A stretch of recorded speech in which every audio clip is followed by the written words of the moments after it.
Você vai fazer o concurso do Banco do Nordeste e quer gabaritar as questões de conhecimentos bancários? A disciplina mais importante, que equivale a 80% da sua nota? Nesse vídeo, nós vamos resolver juntos a segunda parte da última prova do concurso do Banco do Nordeste. Eu vou te explicar todas as questões, focando na explicação do porquê cada alternativa está certa ou errada.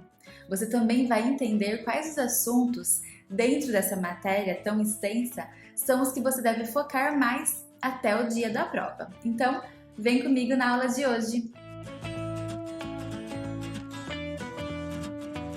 Agora, na segunda parte dos nossos estudos, vamos iniciar por esse bloco aqui, que fala a respeito do Banco Central do Brasil e das instituições públicas federais. Julgue os itens subsecutivos. Número 70. É competência privativa do Banco Central do Brasil autorizar as instituições financeiras a alienar ou, de alguma outra forma, transferir o seu controle acionário. Certo ou errado? Essa afirmação está certa. Ela fala que sim, é competência privativa do Banco Central do Brasil para autorizar, as instituições financeiras, os bancos, para alienar ou transferir o controle acionário ali da própria instituição, tá?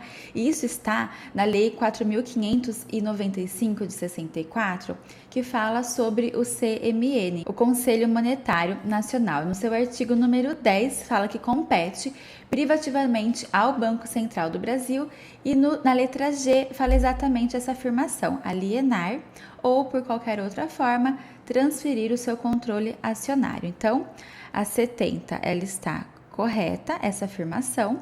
71. É vedada às instituições públicas federais a realização de operações de crédito com empresas controladas pela União. Certo ou errado? Agora, a questão número 71 é outra que foi anulada, tá? Então, a gente também não vai estudá-la. E vamos passar para o próximo bloco aqui, para seguir mais ou menos a mesma linha que a gente está estudando, que é o bloco aqui 75, da questão 75, no que se refere a procedimentos para abertura, movimentação e encerramento de conta corrente. Julgue os itens a seguir.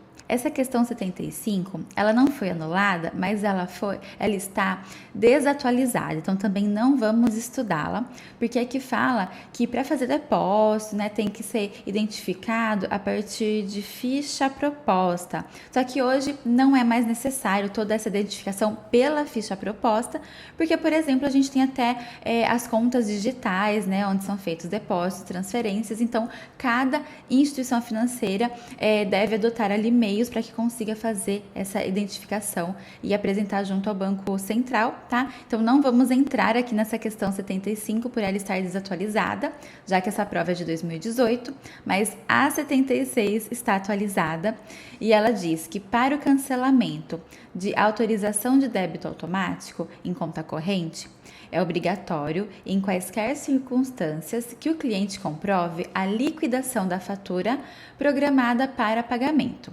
Certa ou errada? Está errada. Aqui fala sobre débito automático, que é quando você registra por um código que vem na própria fatura da conta, você registra, por exemplo, contas assim de despesas, como conta de água, de energia, de telefone, de celular, e vai ser feito na data de vencimento da fatura, vai ser feito o débito lá na sua conta corrente. Só que aqui está falando que para cancelar esse débito automático, tem que comprovar a liquidação, ou seja, o cliente vai na agência ou ele entra em contato, por alguns dos canais remotos e fala, olha, aquela minha conta de energia que está em débito automático, eu quero cancelar porque eu mudei, eu não precisa também dar o motivo, mas a pessoa quer cancelar. A pessoa do banco vai imediatamente solicitar ali o cancelamento. O banco ele não quer saber, ele não precisa saber se essa conta foi paga ou não, se a pessoa está atrasada com a conta de energia ou está em dia, isso independe, tá? Precisou cancelar, tira o cadastro, cancela, no próximo vencimento da fatura não vai ser debitado da conta. Então, por isso que a 76 está errada. 77. O fato de o cliente manter em determinada instituição financeira compromissos decorrentes de outras obrigações contratuais caracteriza impedimento para o encerramento, a seu pedido, de sua conta corrente nesta instituição. Certo ou errado? A 77 também está errada com um caso parecido da questão anterior. Porque aqui está falando que o cliente, ele, a seu pedido, né, então ele vai solicitar para encerrar a sua conta corrente. Só que nessa conta fala que ele tem outros compromissos de outras obrigações. Então, por exemplo, o cliente ele tem uma conta corrente no banco e ele fez um empréstimo, ele está pagando as parcelas do empréstimo. Ou ele tem um financiamento de uma casa, um financiamento de um carro, ele tem outras obrigações. E aqui na 77 fala que por ele manter esses outros compromissos, essas outras obrigações, ele é impedido, ele não pode de encerrar a conta. E não, isso não é verdade, tá? O cliente, a qualquer momento, sim, ele pode solicitar e a conta, ela deve ser encerrada. O que acontece é que essas outras obrigações financeiras, elas não terminam, né? Não se excluem com o encerramento da conta. Então, o cliente foi lá, encerrou a conta, mas o contrato do empréstimo, por exemplo, de 24 meses que ele fez, ele ainda precisa continuar pagando, mas não vai ser mais débito em conta, né? Vai ser por boleto, de alguma outra forma, mas os seus compromissos financeiros, eles continuam mesmo com o encerramento da conta. Só que a conta, ela não pode ser impedida de ser encerrada, ela deve ser encerrada se o cliente assim solicitar. Agora aqui nesse próximo bloco, fala que determinado banco comercial incluiu o nome de um cliente cadastrado de emitentes de cheque sem fundo CCF, visto que, na segunda apresentação do cheque por seu credor, o cliente não possuía recursos suficientes em conta para a liquidação da obrigação. Posteriormente, o cliente pagou a obrigação ao credor e ficou de posse do cheque emitido. Considerando essa situação hipotética, julgue os itens que se seguem.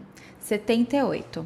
A exclusão do nome do cliente do CCF ocorrerá mediante sua solicitação ao administrador do cadastro, a quem, para comprovar o cumprimento da obrigação, apresentará o cheque que tenha motivado a inclusão do seu nome naquele cadastro. Está certo ou errado? Está errada. E por quê? O procedimento aqui está até correto, tá? Mas deixa eu explicar primeiro para quem não sabe sobre CCF, tá? CCF é cadastro de cheque sem fundo. Quando o cheque ele é emitido, então imagina que você tem aí um talão de cheque, muita gente ainda utiliza.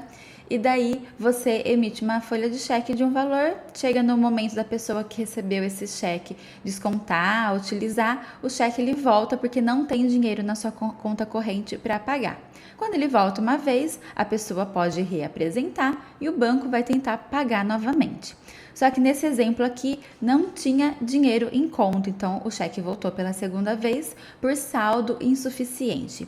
Daí, nesses casos, tem um cadastro, né, chamado CCF, onde vai cadastrado lá no nome do cliente o número do cheque, o valor, falando que aquele cadastro, né, aquele cheque tem uma pendência. É como se fosse um SPC, um Serasa, só que para cheque. Para dar baixa nisso, né, para tirar, tem que fazer exatamente o que falou aqui. Tem que pegar o cheque, né, com quem a pessoa passou esse cheque. Então, o cliente vai lá, dá o dinheiro e a pessoa devolve o cheque. Porque a pessoa não vai devolver o cheque se não receber o dinheiro que aquele cheque estava prometendo. Porque cheque é um papel, uma promessa de pagamento. Com o cheque em posse, né, em cheque em mãos, o cliente ele precisa ir até o banco, apresentar o cheque, falar, olha, eu tenho o cheque aqui, isso quer dizer que eu paguei a pessoa, então toma aqui o cheque, pode tirar do cadastro do CCF, pode tirar o meu nome desse cadastro. O erro da 78 é que fala que a exclusão, né, o cliente ele tem que solicitar ao administrador do cadastro. E o banco não é o administrador do cadastro, o cliente tem que solicitar ao seu banco. Tá? O administrador do cadastro é o COMP, que é o Sistema de Compensação de Cheques e de Outros Papéis, que ele é do Banco Central do Brasil.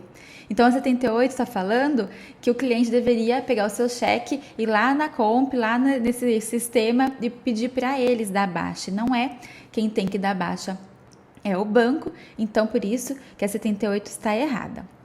Número 79, comprovado o cumprimento da obrigação ao credor, o banco em questão deverá comandar a exclusão do nome do cliente do CCF dentro do prazo de 5 dias úteis, contados da data da entrega do pedido do cliente. Certo ou errado? Agora sim, a 79 está certa. É o mesmo caso, né, que nós estamos vendo aqui no mesmo bloco. Daí, esse mesmo cliente que a gente estava falando, ele foi então até o banco, o local correto, entregou o cheque e solicitou e pediu para que o banco tirasse o seu nome desse cadastro, que é o CCF. E sim, o prazo são 5 dias úteis a partir desse dia que o cliente foi lá e entregou o cheque no banco e fez a solicitação. Então, por isso que a 79, ela está certa. Próximo bloco, agora vamos estudar acerca de depósitos bancários. Julgue os itens subsequentes. 80. Na captação de recursos por meio de depósitos à vista, as instituições financeiras podem oferecer a seus clientes bonificações, prêmios e outras vantagens, como o pagamento de juros pelos recursos depositados. Certo ou errado? E essa daqui está errada, porque ele está falando que no caso de depósitos à vista, são aqueles depósitos que a gente faz na conta corrente no banco. Aqui fala que os bancos eles podem oferecer bonificações, prêmios e outras vantagens para esses depósitos, e isso está na resolução do Bacen que não é permitido, tá? Daí tem outros casos que tem bonificações, prêmios, quando o cliente decide aplicar o seu dinheiro talvez numa capitalização ou escolher algum plano, mas aqui está falando sobre depósito à vista, tá? E logo no artigo 1º da resolução do Banco Central, né, a resolução 2475 de 98, fala o seguinte: vedar, ou seja, proibir, né, o oferecimento ou distribuição de bonificações, prêmios e outras vantagens, inclusive o pagamento de juros na captação do quê? De depósitos à vista. Então, por isso que a 80 está errada. 81. As diferenças entre recibo de depósito bancário e certificado de depósito bancário incluem o fato de o certificado poder ser transferido por meio de endosso, sendo, portanto, negociável em mercado secundário. Certo ou errado?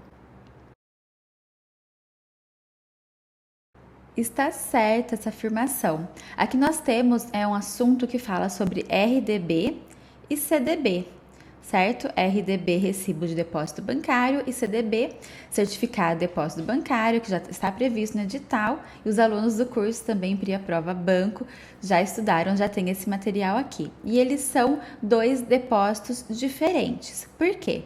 O RDB, ele é intransferível e inegociável. Essas são as características de um RDB.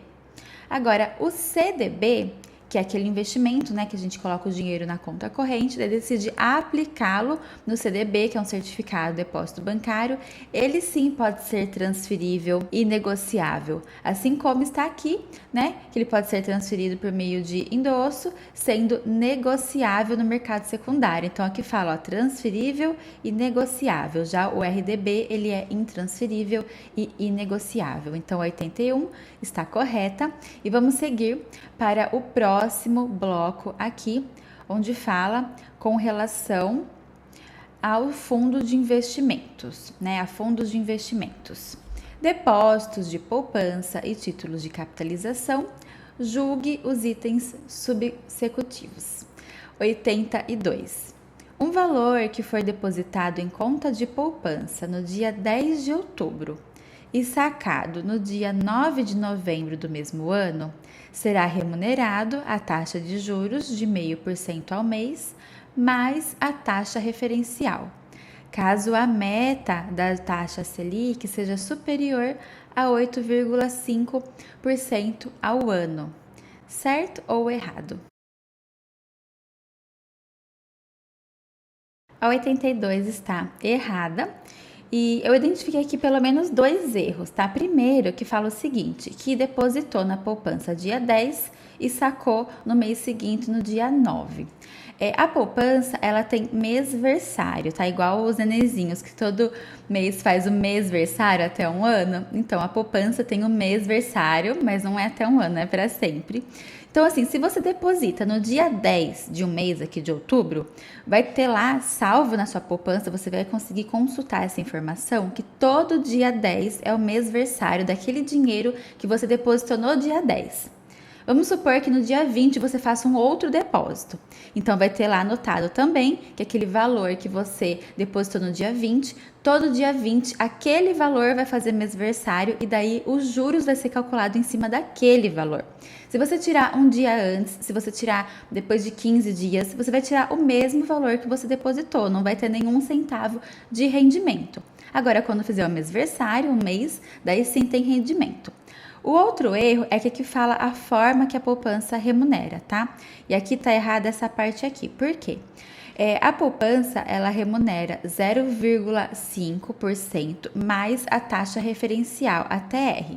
Só que ela faz isso quando a taxa Selic tá 8,5% assim superior a essa taxa, né? Acima de 8,5%.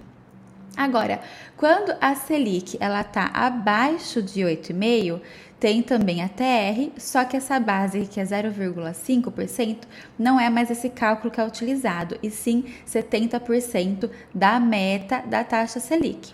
Então, 70% em cima da meta é quando a taxa Selic estiver menor que 8,5%. Agora, quando ela estiver aqui superior, igual foi falado, não tem nada a ver com a meta. Daí a meta fica de lado, é 0,5 mais a TR. Então, por isso que 82 está errada. 83. Um capital aplicado em título de capitalização produzirá montante inferior ao gerado pela aplicação do mesmo capital pelo mesmo período em caderneta de poupança, visto que, nos títulos de capitalização, os custos relativos a premiações, no caso de haver sorteios, e as despesas administrativas do emissor são descontados dos pagamentos efetuados no título. Certo ou errado? Está certa essa afirmação, por quê?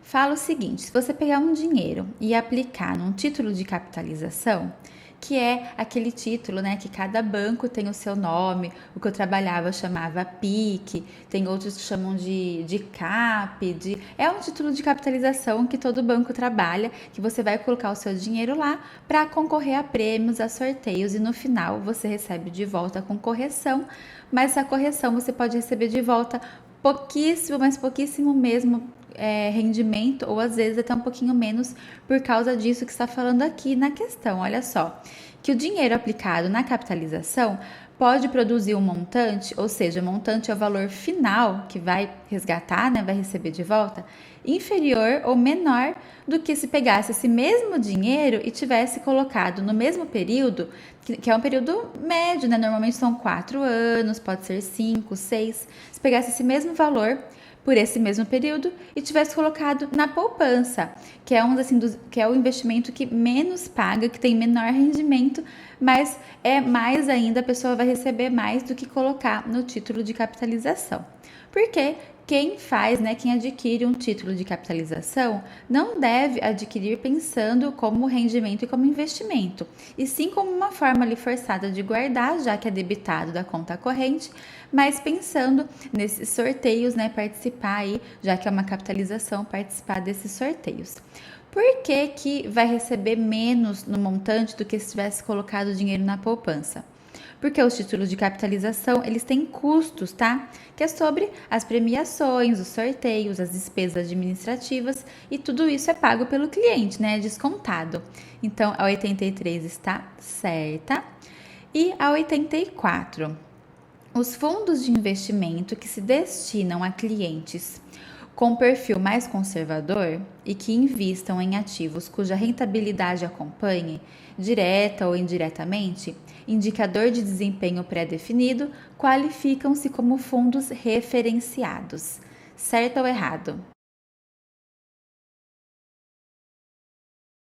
está certa, a 84.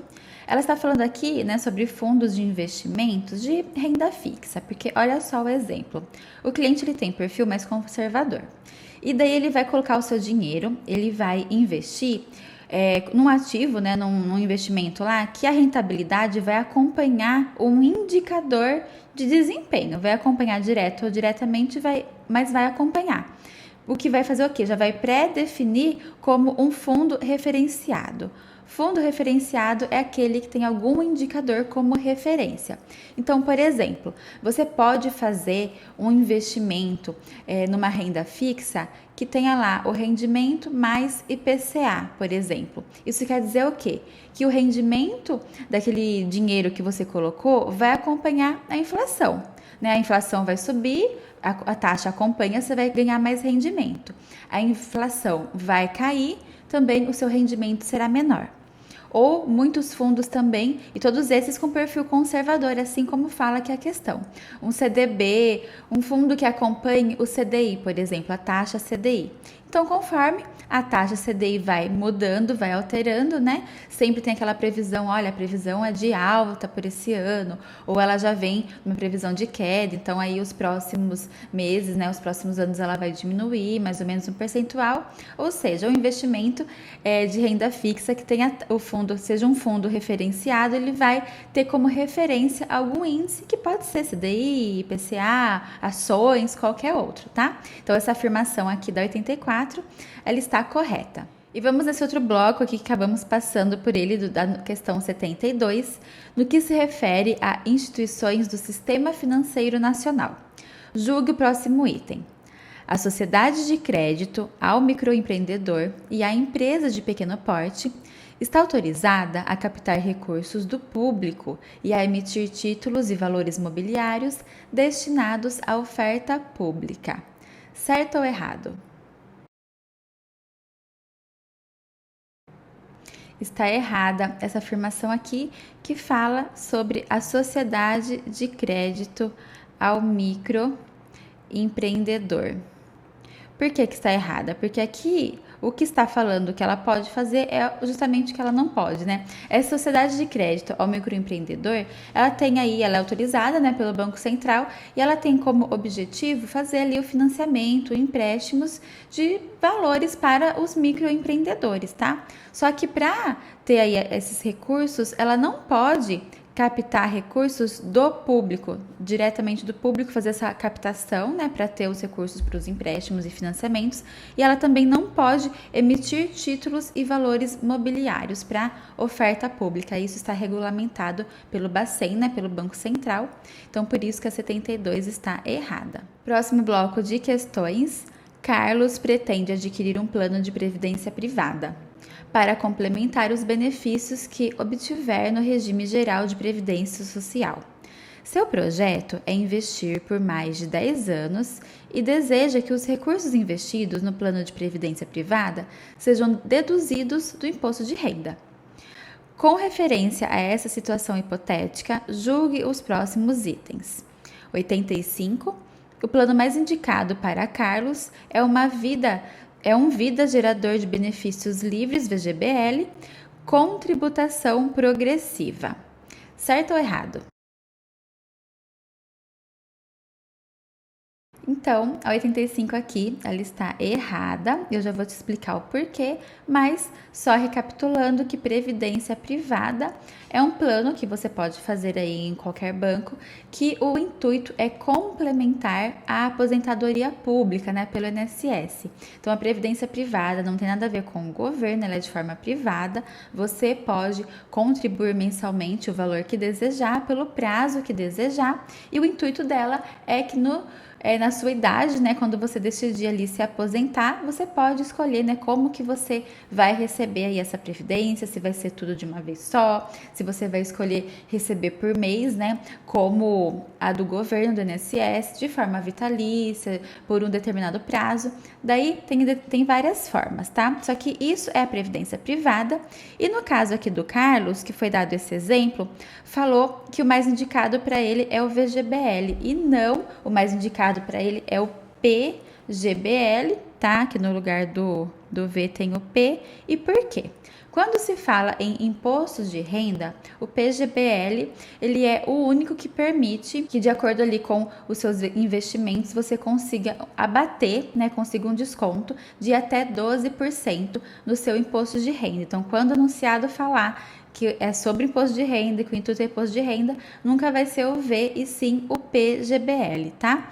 E a tributação também não será progressiva, aquela que vai aumentando a taxa, e sim regressiva, aquela que vai diminuindo, porque também foi falado aqui na questão que ele pretende investir por mais de 10 anos, tá? Então, quando ele começa os investimentos, a tabela ali, né, da taxa começa com 35% de desconto dos rendimentos, caso vá sacar o dinheiro, e depois de 10 anos fica na alíquota, na taxa mínima, que é 10%, tá? Então, o ideal para ele seria essa, regressiva, começa com valor maior de desconto, mas ele já não vai mexer mesmo, não vai utilizar, e quando ele quiser utilizar, já vai estar ali na taxinha, no valor menor de desconto. Então, 85 está errado, e a 86, caso Carlos deseje adquirir um seguro de vida associado ao seu plano de previdência, o produto mais adequado é um plano gerador de benefícios livres, o PGBL, que permite deduzir o prêmio do seguro de vida do imposto de renda. Certo ou errado? Essa aqui também está errada, porque como eu acabei de te falar, né, no PGBL tem essa opção assim de dedução de até 12%, mas do imposto de renda, para bater no imposto de renda ali, conforme tem um investimento, mas não tem nada a ver com seguro de vida, tá? Com o prêmio do seguro. Então, aqui está falando que ele vai contratar a previdência privada e vamos supor que ele contrate também um seguro de vida que vai pagar ali um valorzinho por mês e o prêmio, né, esse seguro ele cobre 100 mil reais, por exemplo. Ele está falando que a previdência vai abater desse prêmio, desses 100 mil reais, não tem nada a ver com seguro de vida, no imposto de renda aqui que vai abater conforme a própria previdência, nada a ver com seguro, por isso que 86 também está errada. Agora aqui vamos estudar sobre aqui, ó, julgue os itens seguintes acerca dos serviços de compensação de cheques e outros títulos. 87. A centralizadora de compensação de cheques, COMP, sistema operado pelo Banco do Brasil, é responsável pela compensação interbancária de cheques. Certo ou errado? Está errado. Eu até já falei para você sobre isso aqui nessa aula, que a Comp, né, ela é a centralizadora de compensação de cheques. Então, naquele exemplo que o cliente ele precisava dar baixa, né, no CCF, ele precisava ir até seu banco e não até aqui a Comp, que é administradora. E ela sim é responsável pela compensação interbancária, entre bancos, né, de um banco para o outro, só que ela não é operada pelo Banco do Brasil, ela é operada pelo Banco Central do Brasil, por isso que está errada. 88. O saldo depositado em conta corrente por meio de cheque pode ficar bloqueado para saque do titular da conta por até 5 dias úteis. Certo ou errado? Também está errado 88, lembrando que 5 dias úteis, né, é para dar baixa no CCF, quando o cheque volta, entra no cadastro e daí leva o cheque até o banco para dar baixa, né, 5 dias úteis. Agora, no caso de você recebeu ali um cheque, você vai depositar esse cheque na sua conta. Para o cheque virar dinheiro, né, entrar ali na sua conta e você conseguir sacar, o banco tem o prazo de até um dia útil, tá? Então, depositou o cheque hoje, amanhã mais um dia útil. E daí vai ser somado, né? Esse um dia útil vai ser somado mais um dia útil, caso seja feriado na praça onde está localizada a dependência da sacada. Então, 88, errada. Julgue os itens que seguem a respeito do Sistema de Pagamentos Brasileiro, SPB. 89. As operações com títulos públicos federais são liquidadas financeiramente no Sistema Especial de Liquidação e de Custódia, SELIC, que integra o SPB como uma infraestrutura do mercado financeiro. Certo ou errado? Certo, essa afirmação que nós acabamos de ver aqui no 89 ela está correta. O sistema, né, especial de liquidação e custódia Selic é do Banco Central e é um sistema informatizado que ele vai focar ali na custódia de títulos estruturais e emissão também do Tesouro Nacional, também garantir ali, né, fazer o registro, a liquidação de operações com esses títulos. Então, a 89 está correta. A 90, a gente vai pular, tá? Porque o assunto aqui dela tá desatualizado, então não vamos estudar para não confundir o que está valendo na real aqui hoje e o que vai cair na sua prova. E vamos agora para as duas últimas questões. Julgue os itens a seguir a respeito de cédulas e de notas de créditos, que são instrumentos facilitadores das operações bancárias. 100. A cédula de crédito industrial é uma promessa de pagamento em dinheiro sem garantia real, ao passo que a nota de crédito industrial é uma promessa de pagamento em dinheiro com garantia real. Certo ou errado? Está errada a 100, e aqui você precisa saber, né, sobre a definição da cédula de crédito industrial e da nota, né, nota de crédito industrial. Então, a diferença de quando é cédula e de quando é nota. A cédula, ela é uma promessa de pagamento em dinheiro e ela tem garantia real, sim, tá? Cedularmente constituído. Agora, a nota de crédito industrial, ela é uma promessa de pagamento em dinheiro, ela não tem garantia, tá? Como os nomes são parecidos, uma forma para você decorar aí é o seguinte: o que muda, né, é que um é cédula e outro é nota. Então, lembra que cédula começa com C, então C de com garantia, e nota começa com N de não, né? Então, não tem garantia a nota, mas a cédula tem. Como aqui tá ao contrário, né? Não tá dessa forma, a 100 ela está errada. 101.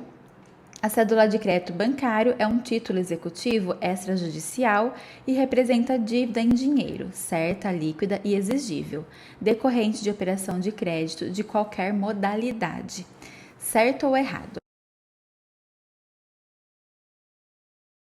Está certo, a 101 é exatamente a definição do que é uma cédula de crédito bancário, que é um título executivo extrajudicial, representa a dívida em dinheiro, certa, líquida e exigível, e é decorrente de operação de crédito de qualquer modalidade. Essa aqui é a definição do que é uma cédula de crédito bancário, a 101 está certa. Então, essa foi a segunda parte da última prova de conhecimentos bancários do concurso do Banco do Nordeste. E como eu já te disse, se você estudar e se preparar da forma correta, é muito possível sim de você conseguir uma excelente nota e garantir a sua aprovação. Mas você precisa dominar ao máximo os principais assuntos dessa disciplina. Se você sente que está precisando de uma orientação, um direcionamento para ter mais resultados positivos aí nos seus estudos, vem estudar comigo e com os meus alunos, que nós estamos seguindo um planejamento de reta final e você terá acesso a todos os materiais necessários para buscar uma excelente nota no dia da prova. O link para estudar comigo é o primeiro aqui da descrição. E se você quiser a parte 3 e última dessa aula para finalizarmos, estudando as questões de conhecimentos bancários que caíram na última prova desse concurso e ainda não vimos, não estudamos, comenta aqui, parte 3, deixe seu like e já se inscreva para ser avisado de quando essa próxima aula for ao ar. Até mais, tchau!